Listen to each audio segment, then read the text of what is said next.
خلاصة عقود الترشيح، من تجيبه ومن تسيبه، تعال نعرف مع بعض.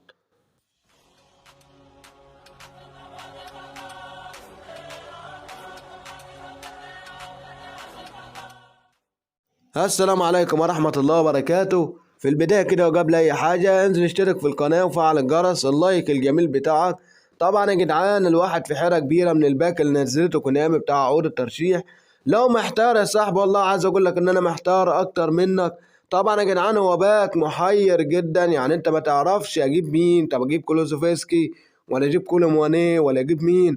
طبعا الباك زي ما انت شايف قدامك يا صاحبي دخلنا عليه، يعني هو باك مش اقوى حاجة. عندك نزل معانا كلوزوفسكي اعلى واقوى واحد في الباك، عندك بعد كده كولومواني، عندك يا صاحبي بعد كده الواد جوردون انطونيو جوردون يا جدعان بتاع نيوكاسل، عندك بعد كده الواد جرافنبرخ، عندك يا جدعان المدافع اللي قدامك منزل لنا واحد اسمه شو ولا ايشو مش عارف. هو باك غريب يا جدعان ومفاجئ وغير متوقع من كونامي. طبعا كنا نتمنى ان حاجة اقوى من كده اللي تنزل، ولكن ده الواقع لازم نتأقلم معاه يا صاحبي.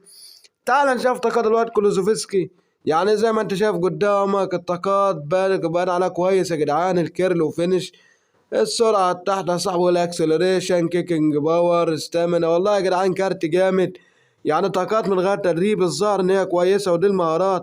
تعال كده نبص بص مع التدريب. الظاهر كده ان سرعة وتسارع جامدين، عنده البساط والمراوغة جامدة يا جدعان، قوة التحمل جامدة. هو كارت كويس جدا يا جدعان وهتستفيد بيه في اكتر من مركز. تعالى بعد كده نخش على كولو مواني، دي بلاينج فورورد يا جدعان. اللاعب طوله كويس، الطاقات بتاعته صعب من غير تدريب قدامك. يعني الظاهر ان كارت كويس، سريع يا جدعان، اكسلريشن عالي، كيكنج باور ضايع، ما بيشوتش خالص، استامنا كويسة. دي المهارات اللي عنده. كارت كويس كل مواني لو محتاج مهاجم يا جدعان. الظاهر كده ان طاقته كويسة. طبعا مع التدريب وعي هجومي جبار، سرعة واكسلريشن عاليين جدا. عنده البساط الأرضية اللي هي القصيرة كويسة، والبساط اللي هي البعيدة أو السرولوب ضايعة خالص. فهو كارت كويس لو محتاج مهاجم. بعد كده عندك الواد جرافنبرخ يا جدعان بتاع ليفربول، بوكس تو بوكس، يعني عنده البساط عالية يا جدعان، طاقات الدفاعية ممتازة، سريع شويت، عنده الاستامن عالية. كارت جامد جدا واتفاجأت بطاقاته يا جدعان. طبعا دي المهارات اللي عنده، وشفنا طاقاته من غير تدريب. تعالى كده نبص على الطاقات بالتدريب. يعني الملاحظ ان البساطة عنده جبارة، عنده يا صاحب الطاقات الدفاعية كويسة بالنسبة لنص ملعب، عنده قوة التحمل عالية، سريع. فهو كارت جامد جدا وفاجأني. فأقوى واحد يا صاحبي في اللعيبة دي هو كولوزوفسكي، بعد كده كولوماني، بعد كده عندك الواد جرافنبرخ. عندنا برضه يا جدعان تعال نبص كده على الواد المدافع ده يا جدعان.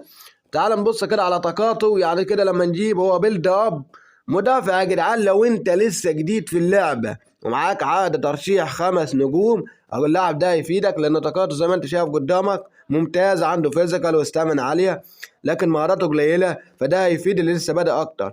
تعالى كده نخش على انطونيو جوردون. جوردون يا جدعان كارت جامد جدا، وانا اتفاجأت بطاقاته بصراحة. يعني انا ما كنتش اتوقع ان هو هيكون كده. طبعا دي طاقات من غير تدريب، سرعة وتسارع جامدين جدا من غير تدريب ولا اي حاجة. عندك يا صاحبي على كده المهارات زي ما انت شايف قدامك مهارات، وعنده شوية مهارات جامدين.